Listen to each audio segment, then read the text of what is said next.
Hello friends, welcome to my YouTube channel. हमेशा की तरह यूजफुल टिप्स के साथ आज की वीडियो शुरू करते हैं अपनी पहली टिप से। मेरी पहली टिप होने वाली है इस तरीके के प्राइस टैग को लेके। दोस्तों, जब भी हम मार्केट से रेडीमेड कपड़े खरीदते हैं तो उनके साथ हमें इस तरीके के टैग मिलते हैं। तो हम क्या करते हैं, कपड़े यूज कर लेते हैं और इन टैग को उठाकर फेंक देते हैं, जबकि ये टैग भी हमारे लिए काफी यूजफुल होते हैं। तो इन्हीं का एक बहुत ही बढ़िया यूज मैं आपको बताने वाली हूँ।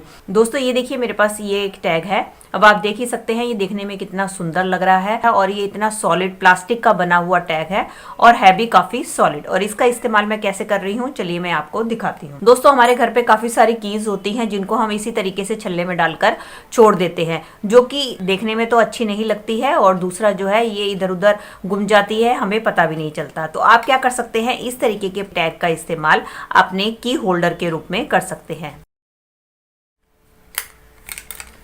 ये देख सकते हैं इस तरीके से मैंने अपने चाबी में इसको डाल दिया है। ये आपका सुंदर सा की चेन बनकर तैयार हो गया है। इस तरीके से आप अपने प्राइस टैग को किसी न किसी रूप में यूज कर सकते हैं।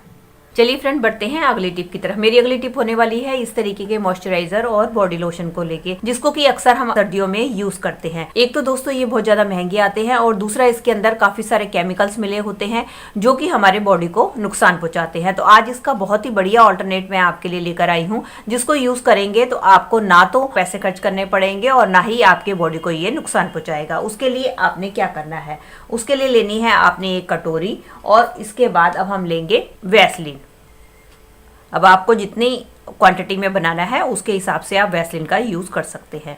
ये देख सकते हैं इसमें मैंने ले ली है थोड़ी सी वैसलीन और अब हम इसके अंदर मिलाने वाले हैं एलोवेरा जेल। अगर आपके पास फ्रेश एलोवेरा है तो आप उसका भी इस्तेमाल कर सकते हैं, मेरे पास नहीं है तो मैं ये एलोवेरा जेल का इस्तेमाल कर रही हूँ। अब हम इसके अंदर ऐड कर देंगे थोड़ा सा एलोवेरा जेल और इसके अंदर हम तीसरी चीज ऐड करने वाले हैं, वो है विटामिन ई का कैप्सूल, जो कि इजीली आपको मार्केट में मिल जाएगा। इसके बाद इस कैप्सूल के अंदर हम एक होल बना देंगे और इस कैप्सूल को भी इसके अंदर मिक्स कर देंगे और इसको हम अच्छी तरीके से अब मिक्स कर लेंगे। ये देख सकते हैं दोस्तों, मैंने इसको अच्छी तरीके से मिक्स कर लिया है। ये हमारा बहुत ही बढ़िया मॉइस्चराइजर और बॉडी लोशन बनकर तैयार हो जाता है और इसके अंदर हमने जिन भी इंग्रेडिएंट्स का यूज किया है वो सारे नेचुरल हैं, जो कि हमारे बॉडी को किसी तरीके का भी नुकसान नहीं पहुंचाते हैं। इस तरीके से आप अपना घर पे बनाकर एक डिब्बी में रख ले और इसको आप अपने पूरी बॉडी पर लगा सकते हैं। ये आपको किसी प्रकार का नुकसान नहीं पहुंचाएगा और ये आपके बॉडी को पूरी तरीके से हाइड्रेट और मॉइस्चराइज्ड रखेगा। अब ये देख सकते हैं इसको मैंने अपनी स्किन के ऊपर लगा लिया है। इस तरीके से आप इसका इस्तेमाल अपनी पूरी बॉडी के ऊपर कर सकते हैं। चलिए फ्रेंड, बढ़ते हैं अगली टिप की तरफ। मेरी अगली टिप होने वाली है सॉक्स को लेके। दोस्तों, कई बार कुछ लोगों के पैरों में गर्मी सर्दी हमेशा पसीना आता है, जिसके कारण उनके सॉक्स में और जूते में से स्मेल आनी शुरू हो जाती है, जिसके कारण उनको लोगों के सामने शर्मिंदा होना पड़ता है। तो उसका बहुत ही आसान ट्रिक लेकर आई हूँ कि आप क्या करें। उसके लिए लेना है आपने इस तरीके से टेल्कम पाउडर और जो भी सॉक्स उन्होंने पहननी है उसके अंदर आपने इस तरीके से थोड़ा सा टेल्कम पाउडर डाल देना है और इसको अच्छी तरीके से मसल देना है ताकि पूरा पाउडर हमारी सॉक्स के अंदर लग जाए। और इसके बाद जब वो सॉक्स पहनेंगे तो आप देखेंगे कि जो उनका पसीना है उसको ये पाउडर अब्जॉर्ब कर लेगा और जिसके कारण उनके पैरों में से किसी भी टाइप की कोई भी स्मेल नहीं आएगी। चलिए फ्रेंड, बढ़ते हैं अगली टिप की तरफ। मेरी अगली टिप होने वाली है बर्तनों को लेके। दोस्तों, जैसा कि आप देख ही रहे हैं कि कितनी कड़कड़ाती ठंड पड़ रही है, उसमें बर्तन मांजना हमें बड़े आफत का काम लगता है, क्योंकि हमारे हाथ एकदम सून हो जाते हैं और आजकल पानी भी बहुत ज्यादा ठंडा आ रहा है। तो आज मैं आपको बहुत ही आसान ट्रिक बताने वाली हूँ, जिसकी मदद से ना तो आपको ठंड लगेगी और इस ठंड में आप बड़ी आसानी से बर्तनों को साफ कर पाएंगे। तो उसके लिए आपने क्या करना है, उसके लिए आप ले लें इस तरीके के ग्लव्स, जो कि अक्सर हमारे घर पे होते हैं।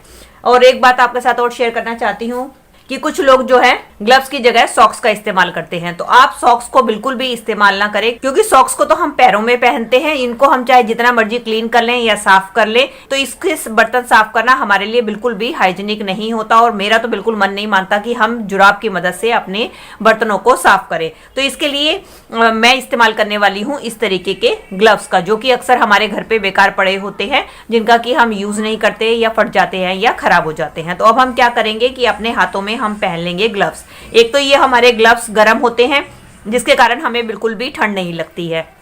ये देखिए मैंने ग्लव्स को पहन लिया है, लेकिन अगर हम ग्लव्स के साथ ही बर्तनों को साफ करेंगे तो क्या दिक्कत आएगी कि हमारे ग्लव्स जो है गीले हो जाएंगे। तो इनको सिक्योर करने के लिए हमें एक काम करना पड़ेगा, हमें लेनी पड़ेंगी इस तरीके की 2 पॉलिथीन। अब हम क्या करेंगे, इस पॉलिथीन को चढ़ा लेंगे अपने हाथ पे ताकि हमारे ग्लव्स बिल्कुल भी गीले ना हो।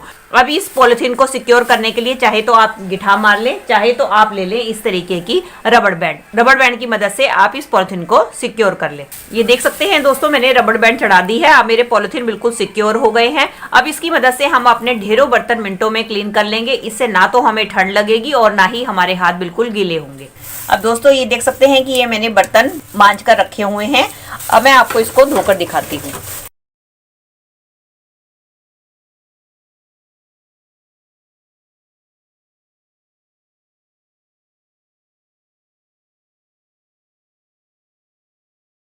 अब इस तरीके से बर्तन धोने से मुझे बिल्कुल भी ठंड नहीं लग रही है और जो पानी है वो मेरे हाथों को बिल्कुल भी नहीं छू रहा है, जिसके कारण मुझे बिल्कुल किसी भी टाइप की कोई ठंड नहीं लग रही है। अब देख सकते हैं दोस्तों, मैंने आपके सामने बर्तन साफ की हैं। अब मैं आपको ये पन्नी उतार कर दिखाती हूँ। ये देख सकते हैं, और आप ये देख सकते हैं कि मेरे ग्लव्स भी बिल्कुल सूखे पड़े हुए हैं, बिल्कुल भी गीले नहीं हुए हैं। वैसे हम बर्तनों को मांजने के लिए मार्केट से महंगे महंगे ग्लव्स लेकर आते हैं, तो क्यों हम पैसे खर्च करें जब हम अपने घरेलू जुगाड़ से ही अपने काम को आसान बना सकते हैं। मेरी अगली टिप होने वाली है सिलेंडर को लेके। दोस्तों अक्सर सिलेंडर को रखने के लिए हम स्टैंड का इस्तेमाल करते हैं, लेकिन कई बार हमारे पास स्टैंड नहीं होता तो हम सिलेंडर को इसी तरीके से रख देते हैं, जिसके कारण क्या होता है, धीरे धीरे हमारे फर्श के ऊपर इसका जंग लगना शुरू होता है, जिसको छुड़ाने के लिए हमें काफ़ी मेहनत करनी पड़ती है। तो उसके लिए बहुत ही आसान ट्रिक लेकर आई हूँ। तो आपने क्या करना है, लेना है एक आलू और इसको 2 हिस्सों में कट कर देना है। अब आपने क्या करना है, सिलेंडर के नीचे वाले हिस्से पे इस आलू को अच्छी तरीके से रगड़ देना है, और इसके बाद जब आप अपने सिलेंडर को रखेंगे तो आप देखेंगे कि आपके सिलेंडर पे आलू के स्टार्च की एक कोटिंग हो जाएगी, जिसके कारण आपके फर्श पे बिल्कुल भी जंग नहीं लगेगा। ये थी मेरी आज की वीडियो। आई होप आपके लिए यूजफुल रही होगी। दोस्तों इनमें से कोई भी टिप आपके लिए हेल्पफुल रही है तो वीडियो को लाइक, शेयर एंड कमेंट कीजिएगा, और इसी तरीके से मुझसे जुड़े रहने के लिए बेल आइकन के साथ मेरे चैनल को भी सब्सक्राइब कर लीजिएगा। मिलती हूँ नई वीडियो के साथ, तब तक bye bye and thanks for watching.